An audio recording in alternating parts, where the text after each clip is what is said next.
সূরা ফাতিহা, বিসমিল্লাহ সহ সূরা ফাতিহা এবং দরুদ শরীফ একবার করে আপনারা পড়ে নেবেন। পড়ে নেওয়ার পরে আপনি সুবহানাল্লাহি ওয়া বিহামদিহি আস্তাগফিরুল্লাহ, সুবহানাল্লাহি ওয়া বিহামদিহি আস্তাগফিরুল্লাহ, এটা 3 বার পড়ে একটা কাঁচা তেজপাতা হতে হবে। আপনারা শুকনা তেজপাতা নিলে হবে না, কাঁচা গাছে পড়ে থাকা হোক আর গাছের হোক, কাঁচা তেজপাতা ফু দিয়ে 3 বার এই দোয়া পড়ে ফু দিয়ে আপনি গোপনে রেখে দিলেন।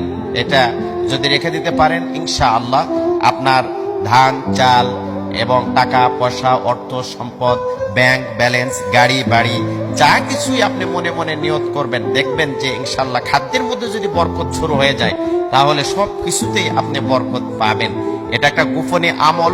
বিশেষ করে মা বোনেরা এই বিষয়টা খেয়াল রাখবেন যে যখনই এ ধরনের অভাব অনটনের চাবি লক্ষ্য করছেন আপনার পরিবারের ভিতরে, তখনই তাৎক্ষণিক এই আমলটা আপনি অবশ্যই করেন। দেখবেন যে কিছুদিনের ভিতরে আপনার পরিবারের ভিতরে একটা সুন্দর পরিবেশ ফিরে এসেছে।